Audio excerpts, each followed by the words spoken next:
She said good morning, in a low but firm voice. The kind of greeting only spoken by those who still believe kindness opens doors.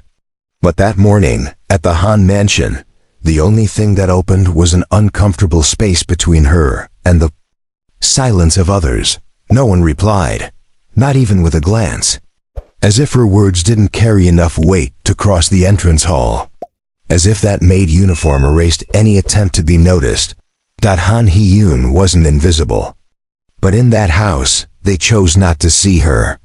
With her worn-out shoes, trembling hands holding a temporary badge, and an almost childlike smile from someone unaware of what awaited her, she carried more than just a small suitcase. She carried a story that she didn't yet know was about to intertwine with that of a wealthy family. And when the butler turned his back without saying a word, she understood.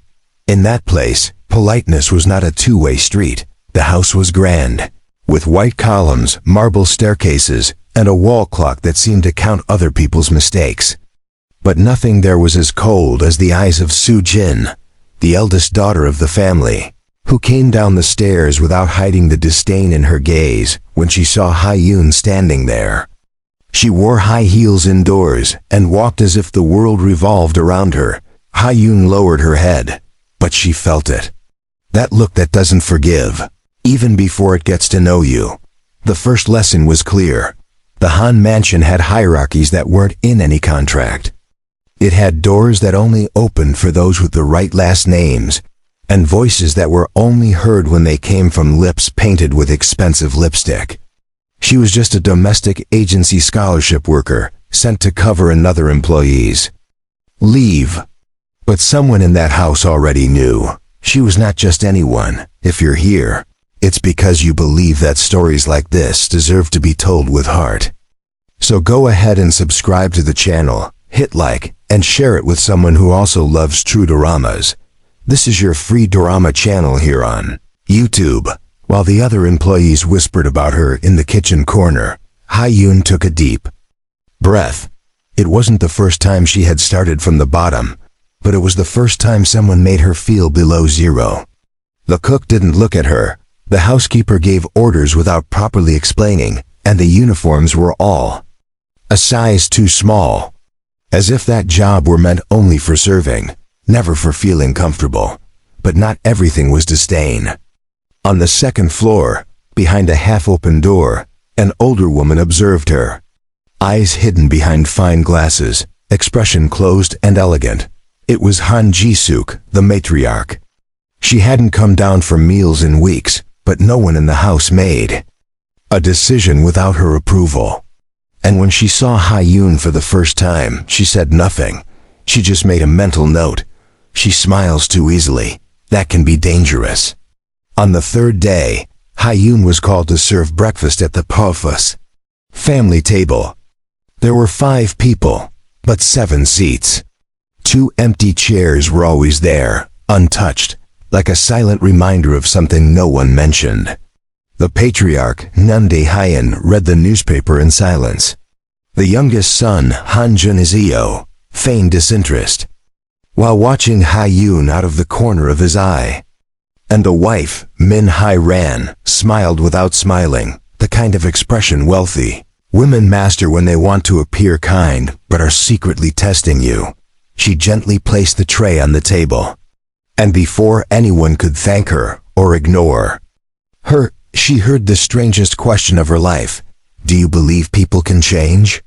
It was the patriarch who spoke, without taking his eyes off the paper. Hye-yoon hesitated, but answered honestly, if given the right chances, yes. The paper was folded. The answer had been noted, even without confirmation. What she didn't know was that the house had done this before. Hiring ordinary people, creating situations just to observe, testing without warning. The father said it was to understand the value of origins. The mother called it silent social selection. And the eldest son, who no longer lived there, called it a dirty game, but everyone played. And Hye-yoon, without knowing, had been under evaluation since her first day. The test came when they made her wash the family cars, alone, even with rain in the forecast.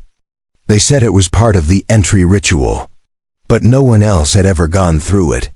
Junzio watched from the window. He expected her to complain, to give up. But she clinged to the end, with soaked sleeves and steady eyes. And in that moment, he thought, she's not like the others. At Sunday lunch, uncles and cousins arrived for the banquet. The house filled with loud voices, forced laughter, and expensive perfume. Hyun served the dishes when she heard a low comment. Said between glasses, "She looks like the daughter of that woman. The one who disappeared." She pretended not to hear. But her stomach turned. Because it wasn't the first time she'd heard that in her life. In the back of the house, there was a garden. Caring for it wasn't her duty, but she liked walking through it at the end of her shift. One day, she saw a very elderly woman working the soil without a uniform. It was the family's former nanny. No one talked to her. But the woman said, without looking, "If you want to survive here, learn to listen to what no one says." On Friday, she received an anonymous envelope. Inside a note, "Your past isn't buried. It was just swept under the right rug." The paper bore the seal of the Han Foundation, the same place that had denied her mother a scholarship years ago, the same place that now employed her. Junzio began watching her more closely. It started with a request for her to bring him coffee, personally to his room. Then, he asked for her help organizing the company's old files. Each gesture seemed casual, but it was meticulously planned. Because he too was being tested, only he didn't know who was doing the testing. One rainy afternoon, she overheard an argument in the office. The matriarch's voice was sharp. "If this engagement gets called off because of a maid, you will be disinherited." Hyun didn't know they were talking about her. Yet, that night, a gift appeared in her room. A blue silk scarf. No note, no explanation. And the next morning, she was no longer allowed access to the upper floors of the mansion. "House orders," they said. That's when she understood. Someone had noticed something she hadn't even realized. She was feeling in the staff quarters. She found an old diary. It belonged to the previous employee. The last pages had been torn out, but one sentence remained. "If I'm going to fall, let it be knowing who pushed me." The relationship between Hyun and Junzio began to change subtly.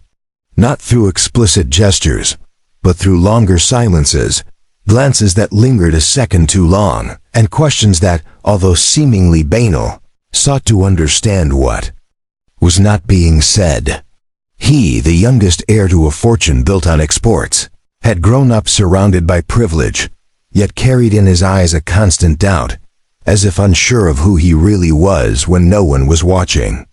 And she, coming from a neighborhood where overdue bills shape one's character, had learned to smile even without reason. Perhaps that was what he saw in her, something money could never buy. During family business lunches, where Seoul's elite gathered in glass-walled rooms to discuss stocks and deals, Hyun began accompanying Junzio as a temporary assistant. Officially, because she was organized. Unofficially, because someone in the family wanted to see how far she would go. The first test came when she unintentionally gained access to a confidential document. It detailed an investment made under the name of a shell employee used to cover a gap in the foundation's accounts. She closed the folder and said nothing. But right then, she understood. They weren't just observing anymore. They were counting on her reaction. That same week, the matriarch Jisuk asked to see her. The ladies' room looked like a museum. Every object on the dresser held a story that no one else knew. She looked Hyun up and down and asked just one question. If someone offered you everything you've ever dreamed of, in exchange for your silence, would you accept? Hyun didn't answer, not because she didn't know, but because she had never been treated as someone allowed to choose. In the kitchen, rumors were growing. They said she was being favored. that it wasn't normal for someone like her to rise so fast. Hyun heard everything in silence. But what hurt the most was the coldness from the only person with whom she had shared confidences in those first days, the assistant cook Mira. The young woman had taught her where the silverware was, how to deal with the housekeeper, and even how to warm little Han Ji-woo's milk without making noise. But now she avoided her gaze. Because in places like that, even friendship is a luxury the humble can't afford to keep. In a private meeting, Jun Seo introduced her as someone trustworthy. The company directors exchanged glances. One of them, smiling ironically, asked if she really knew what it meant to carry that title.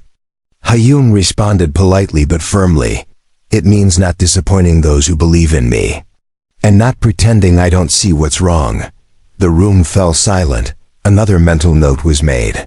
That girl kept surprising them. Meanwhile, Jun Seo's official fiancée, a young woman named Yoon Chai, returned from Paris. She was beautiful, fluent in 3 languages, and the daughter of a real estate magnate. The engagement had been arranged years ago, as a merger of empires. But at the very first dinner after her arrival, she sensed that something had changed. Jun Seo avoided eye contact. And on the new employee's face, there was an almost tender care in how she served dessert. That wasn't part of protocol. It was the kind of gesture one only learns when loving is real. Yoon Chai, used to winning with charm and wealth, decided she would not be outdone by someone wearing a maid's badge. The next day, she called Hyun for a conversation in the garden. She smiled the entire time. But her words were sharp blades. "You're confusing kindness with opportunity. And you need to know that some doors, when opened, lead straight to the abyss." Hyun merely bowed her head. But her eyes didn't lower. "I didn't ask to come in. I'm just doing my job." Yoon Chai didn't respond. She simply left, leaving behind expensive perfume and an unspoken threat in the air. Things escalated when the Han Foundation announced a new round of scholarships for low-income students. Jun Seo suggested Hyun participate as a volunteer evaluator. That infuriated the uncles. "Since when do the helped help the helpers?" one of them asked, in front of everyone. Jun Seo replied firmly, "Since I learned that character isn't something you buy with stocks." The matriarch merely watched and smiled. For the first time in weeks, Hyun began receiving anonymous calls. Someone followed her to the bus stop. Notes began appearing in her uniform pockets. But she didn't back down. She kept going, serving, working. Because she knew that's what they wanted, for her to quit. To prove she wasn't strong enough to be there. One day, while cleaning the house's library, she found a book with pages stuck together. Inside, there was a photograph. It was of a young woman with eyes very similar to hers. And on the back, a note, "Don't let them erase who you are." The handwriting was familiar. Her heart raced. But before she could think, the housekeeper called her back. The moment passed. But something had been lit inside her. The true test came during a charity dinner. All of Seoul's wealthy would be there.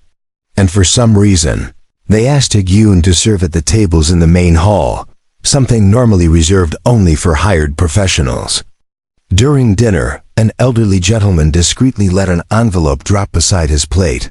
When she picked it up, he whispered, "You look more like your mother than you realize." She froze. Her name hadn't been mentioned.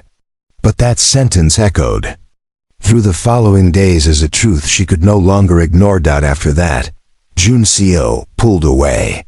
He began acting more formally. Hyun felt that something had changed, but didn't know what.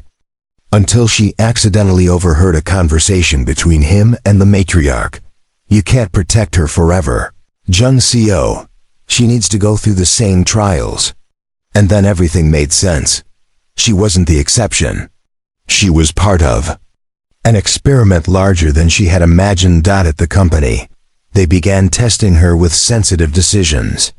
to cancel or not a contract with an NGO that supported poor communities, but was in debt to the foundation. She chose to renegotiate, not cancel, and was called naive by a director. But Han Dae-hyun himself, the next day, said, "Strategic innocence. Sometimes, that's what our leaders lack." And with that, another layer was added.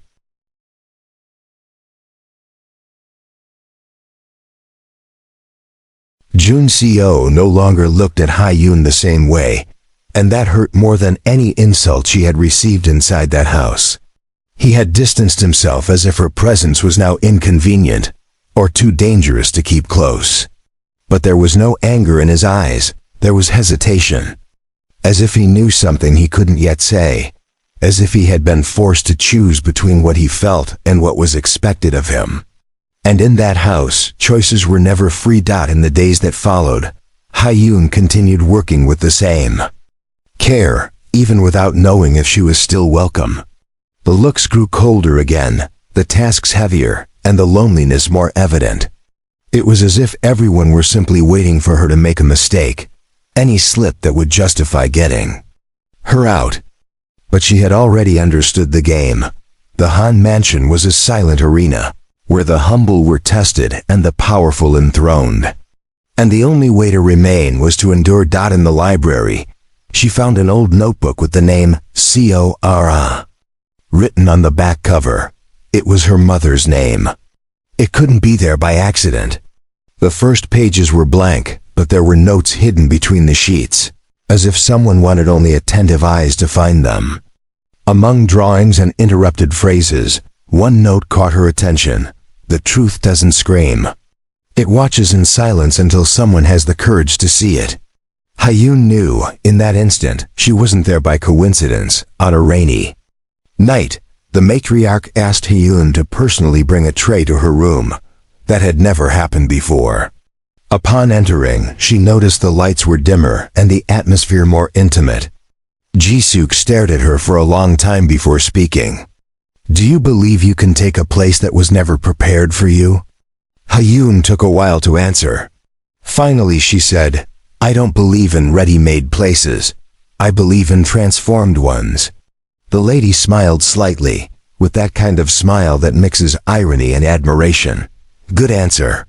But you won't always live long enough to transform what you want." The sentence wasn't spoken as a threat, but with the harshness of someone who knows how the real world works. The matriarch knew the house's secrets, knew her son's mistakes, the humiliations hidden behind donations and speeches, the betrayals beneath smiles. And in that moment, she saw in Ha-yoon a kind of courage that couldn't be bought. But she also saw a risk, because people like her, when they rise, don't forget where they came from.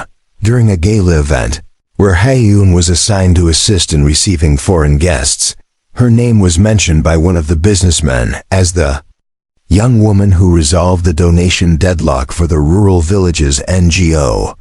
Someone important had noticed her. And in the Han family's power structure, that was nearly a crime. The matriarch said nothing that night. But once back home, she ordered the foundation's files to be locked and restricted Ha-yoon's access to administrative areas. Jun Se-oh began to walk more quietly. His days seemed filled with meetings and trips that hadn't existed before. Ha-yoon, watching from afar, understood what was happening. They were being separated. Strategically, silently, just like everything in that house. But it wasn't just him who was changing. She too began looking at everything with different eyes, eyes of someone who had already seen behind the curtain, behind a family pretending to be exemplary for the country, but hiding fractures too deep to be sustained by appearances alone. Mira's friendship, once shaken, began to rebuild. One day, seeing Ha-yoon being ignored by the new operations manager, Mira handed her a cup of tea and whispered, "They won't admit it, but you bother them, because you didn't ask permission to exist here." Ha-yoon smiled in gratitude, and realized that, even in hostile places, small refuges still exist. Sometimes, in soft voices that resist even when the world demands silence, the name Co Ara, Hyun's mother, began to circulate in whispers inside the mansion. Older employees started avoiding questions.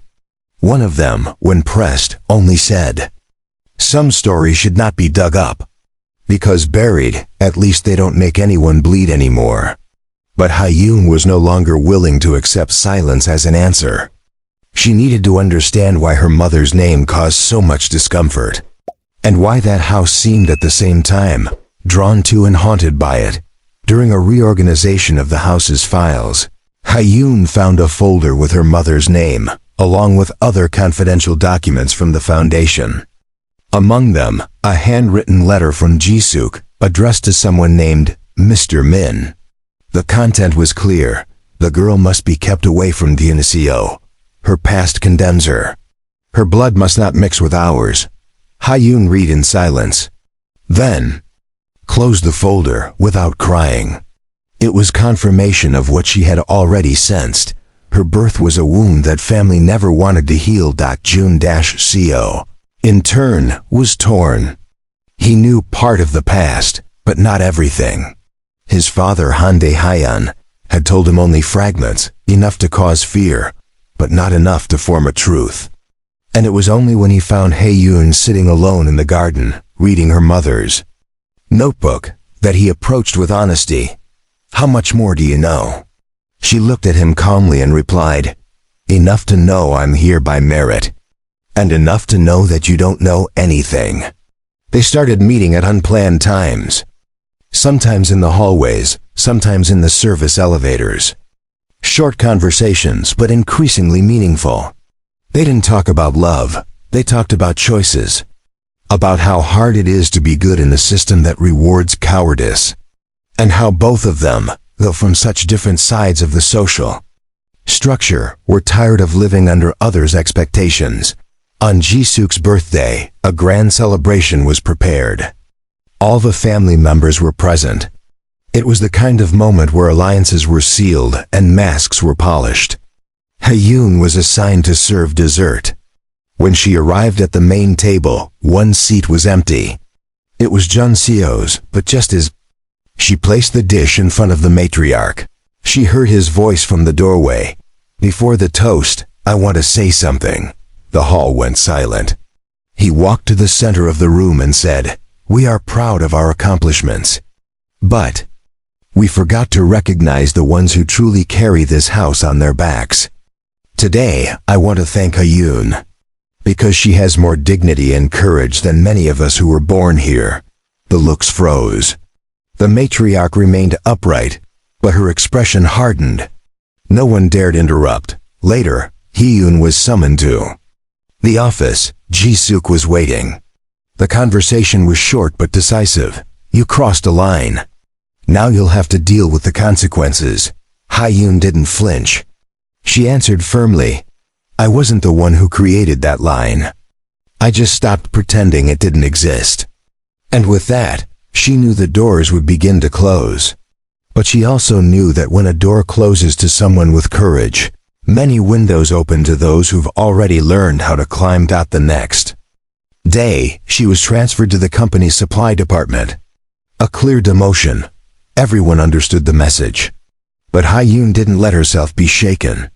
Instead, she began organizing forgotten reports, uncovered old administrative errors, and forwarded everything to the legal department quietly. Days later, a newspaper article exposed irregularities at the Foundation's Bazin branch. Thanks to documents mysteriously delivered anonymously, the Han family went into crisis. Emergency meetings, tense phone calls, internal accusations. Jun-Co was temporarily removed from the board. But before leaving, he handed Hyun an envelope. Inside, in the new department where she was placed, Hyun had no windows. It was a cold room, full of stacked boxes with old documents, where the fans turned slowly, as if mocking the time lost. It was the kind of space the Han family used to discreetly punish those who dared to oppose them, without firing them, but also without allowing them to shine. But she didn't feel defeated. For the first time, she was in a place where no one was watching her with the intention of tearing her down. There, among forgotten folders, she found her temporary freedom. While reorganizing the files, Hyun discovered a document in her mother Seora's name, approved for a full scholarship 23 years earlier. But beside the paper, a red stamp read, "Cancelled, not recommended by the matriarch." And in the margin, a handwritten note, "Inappropriate relationship with the heir." The paper trembled in her hands. Not out of surprise, but out of confirmation. The blood running through her veins had already been judged by that house even before she was born. The heir's name wasn't there, but she already knew.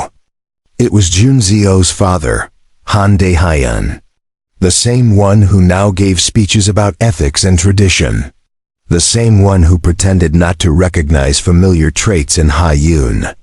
In that moment, everything made sense. The tests, the stares, the surveillance, the invisible boundaries.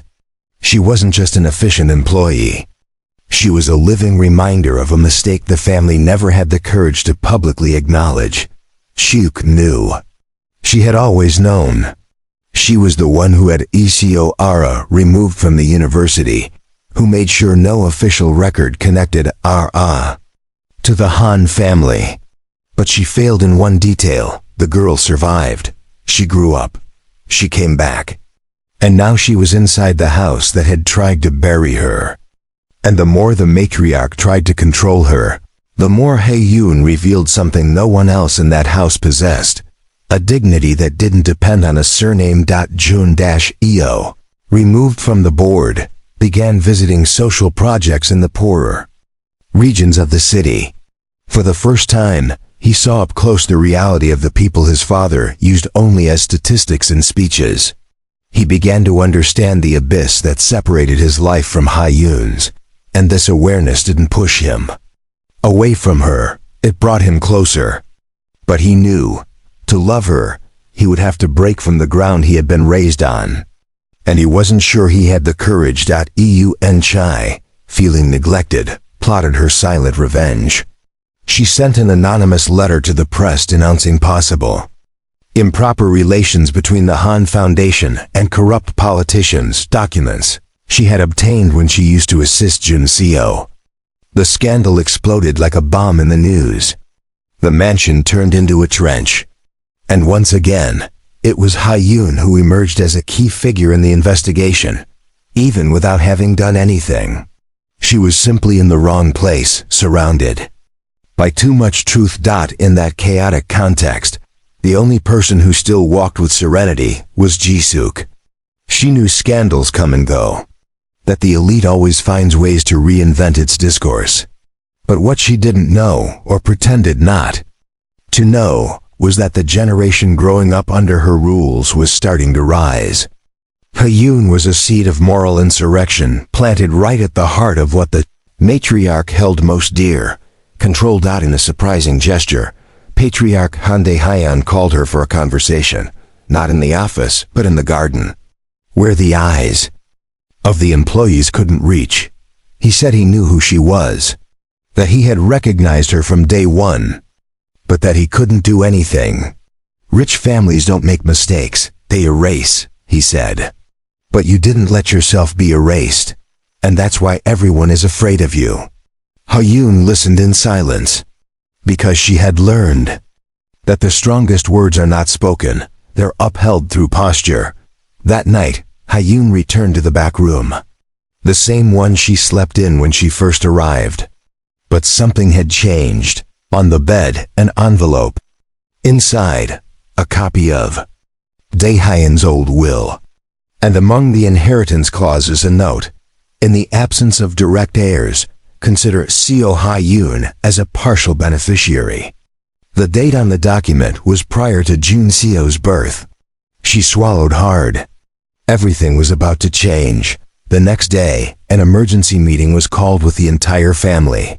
They were trying to overturn the will, discredit the document, claim forgery, but the notary confirmed its authenticity.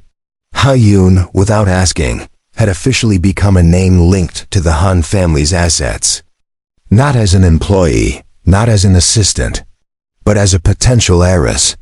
And that turned everyone's world upside down. Shuk lost her footing.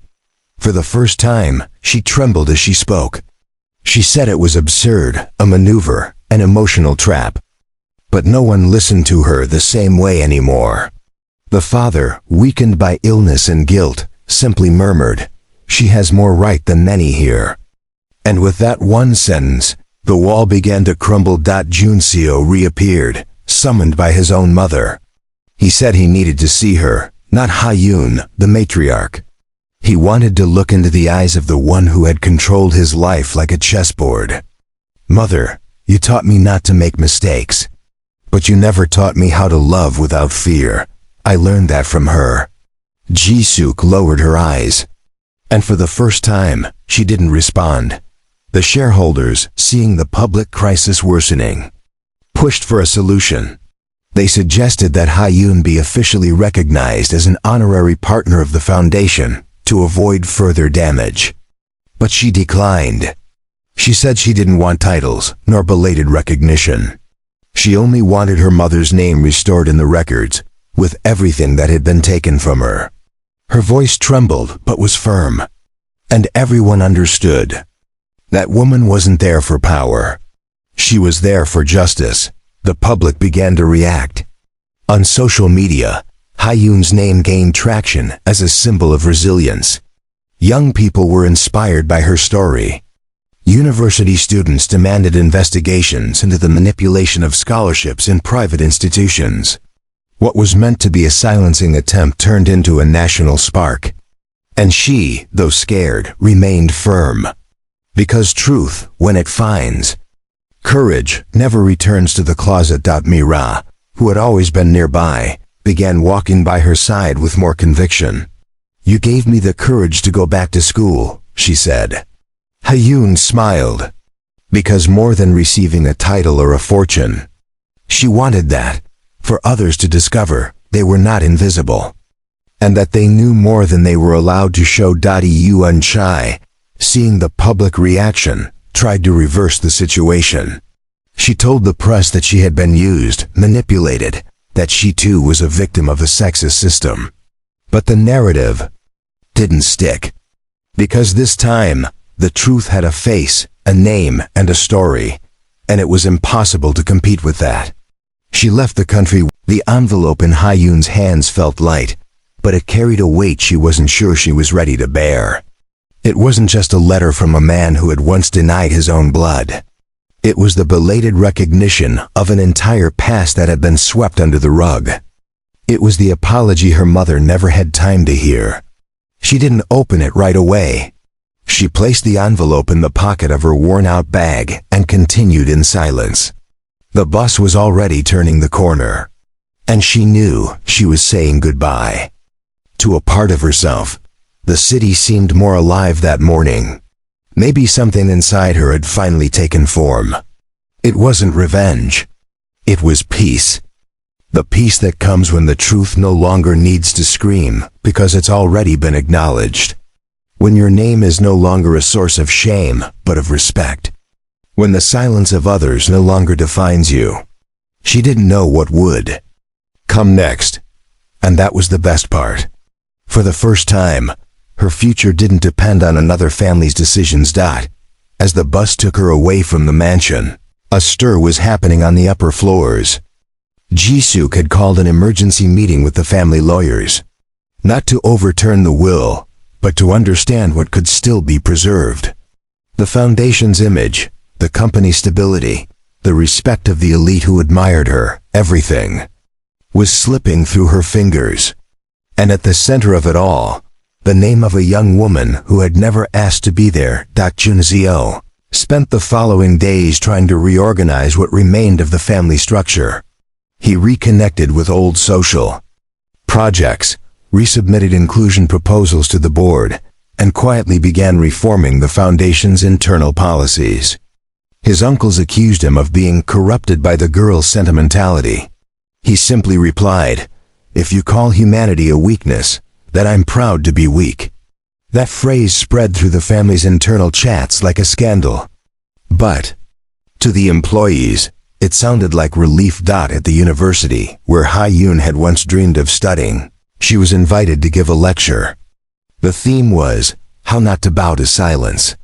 When she entered the auditorium, she saw dozens of young people stand up and applaud, not for fame, but for representation. She didn't speak in catchphrases, she spoke from memory.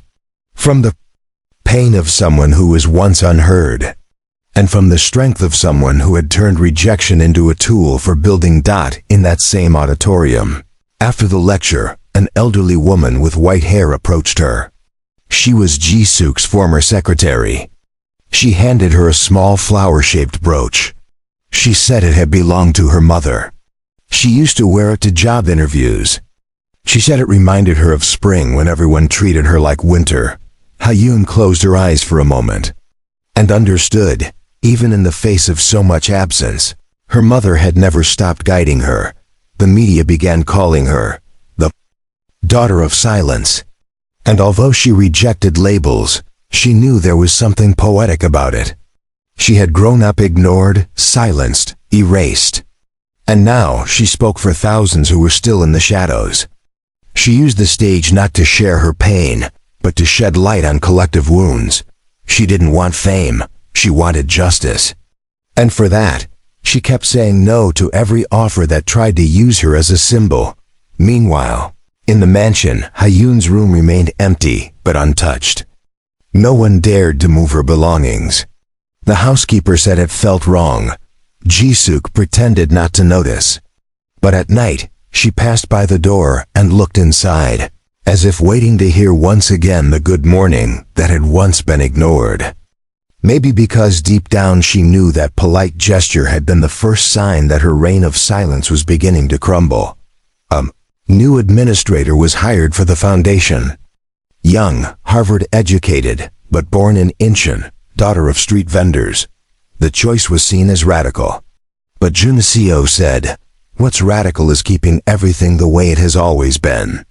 The appointment of a woman from a humble background to lead one of the most elitist institutions in the country was a milestone. And Ha-yoon's name was there, quietly among those supporting the change.me-ri, now promoted to internal coordinator of the mansion, began hiring employees who once wouldn't have passed the matriarch's screening. Single mothers, black women, young people without diplomas. When questioned by one of the Han uncle's sons, she replied, "If you knew what these women have done to survive, you'd ask them for advice instead of a resume." And there was no reply. On a spring afternoon, Ha-yoon received a call from an unknown number. It was Jun Seo. They hadn't spoken in weeks. He said he needed to see her, but not where everything started. He asked to meet somewhere new, where they could both begin without the shadows of their surnames. They arranged to meet at a modest cafe near the park, where she used to go with her mother as a child. When she arrived, he was already there.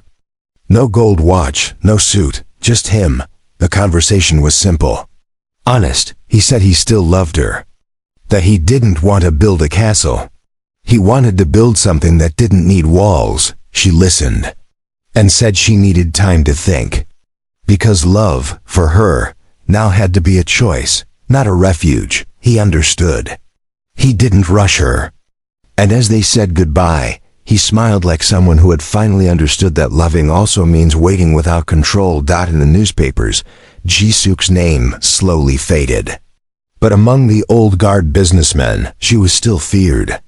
Some said she had lost the empire.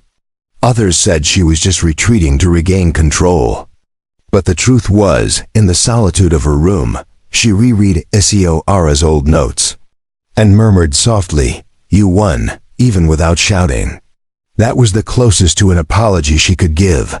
Ha-yoon began dedicating herself to her own educational project.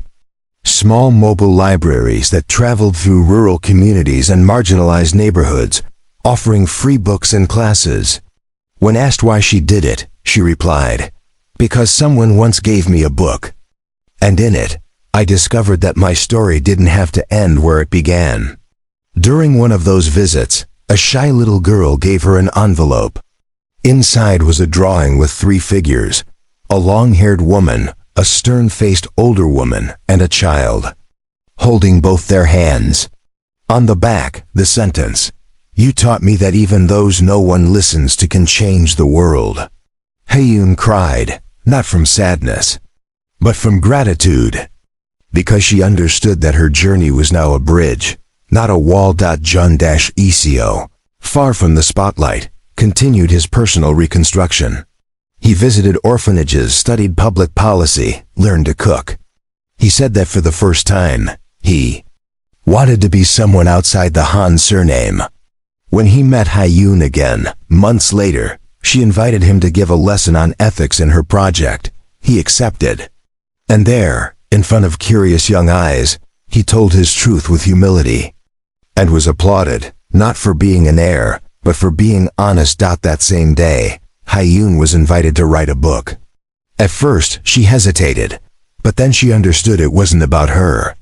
It was about all the Hae-yoons who still felt erased.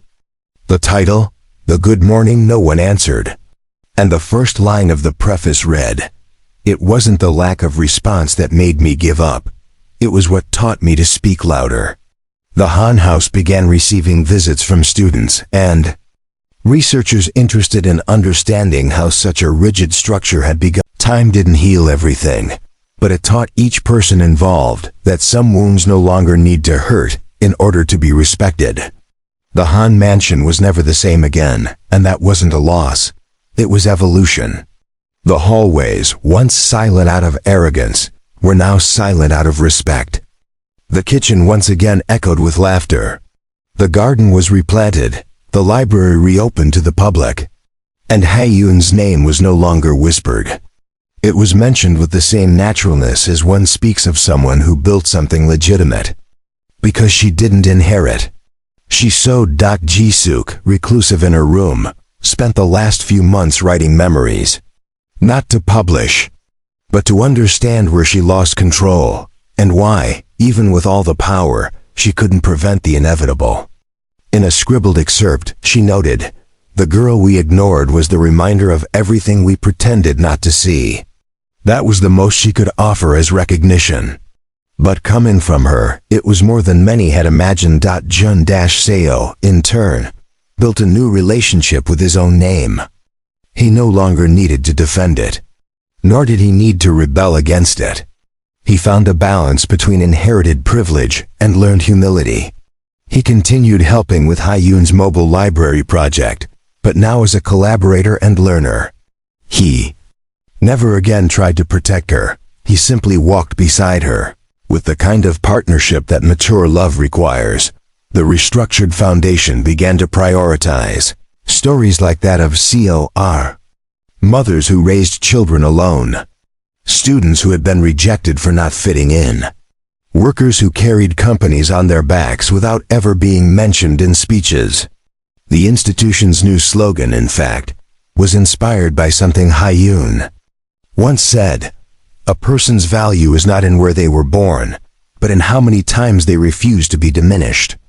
One afternoon, Hae-yoon returned to the mansion. Not out of nostalgia, but due to a special request. She wanted to show a group of students how history can be rewritten in places where it was once manipulated. She walked through the rooms with a group of attentive young people. She showed them the library, the garden, the meeting room. And when they reached the door of the old servants' quarters, she stopped, smiled, and said, "It was here that I learned to hear what the world was trying to silence." One of the students asked if she felt anger about everything she had experienced there. She replied calmly, "No, because what hurt me also built me. I just don't agree to forget." The class applauded. And at that moment, even the air in the house felt lighter, as if the structure, so rigid for years, had finally understood that power does not come from fear. It comes from example. Ro watched everything from a distance, now with her own team and a position that gave her a voice in decisions.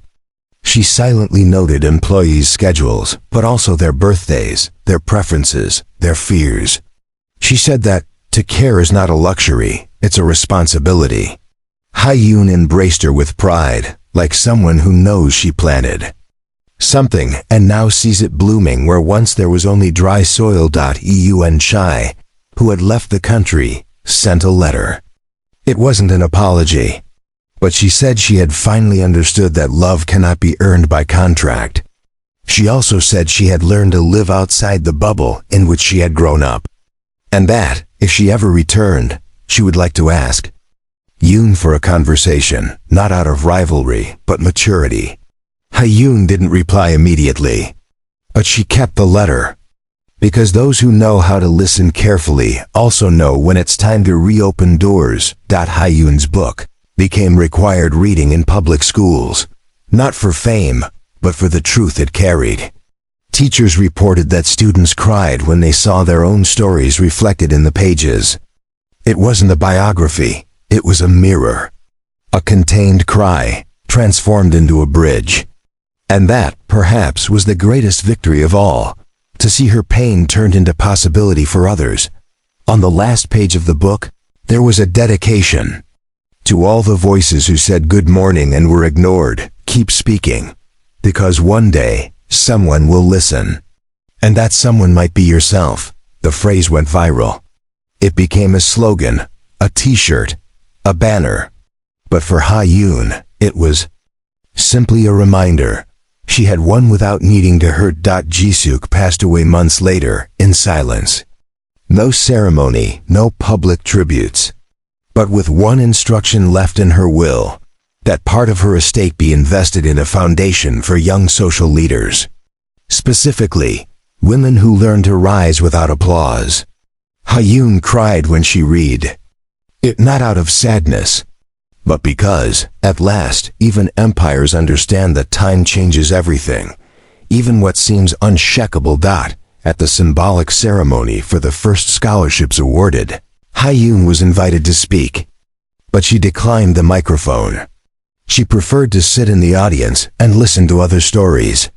She said only, "My part has already been told, now I want to listen."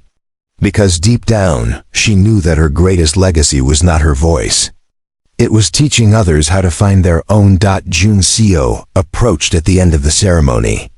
He offered her his hand, not to rekindle, but to walk. And she accepted. She knew that love, sometimes, must first heal before it can be built. And that not every ending needs to be immediate. Some endings simply begin new beginnings, more sincere, calmer, more real. The students in the library project called her the teacher of the impossible. She smiled and said, "I'm not a teacher. I just discovered that truth can be carried in books, and no one can stop a story from being read once it has been lived." Hyun's story was adapted for the stage, not by big producers but by a group of young artists from the outskirts. The play premiered at a public school in Daegu, and it was a success. Because the best stories are not the ones with happy endings, they're the ones that transform those who hear them. And this one, everyone knew, was one of those. One of the actors in the play asked Hyun backstage, "Do you regret everything you went through?"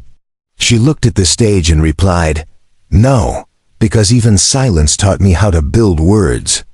And in that instant, everyone understood why she never shouted. It was because her presence already said it all. In the final scene, an actress said, she said good morning. No one replied, but in that moment, everyone was heard. And the lights went out, the audience applauded. Not for the performance, but because they recognized a part of themselves in her. And that is what good drama does. It gives us back our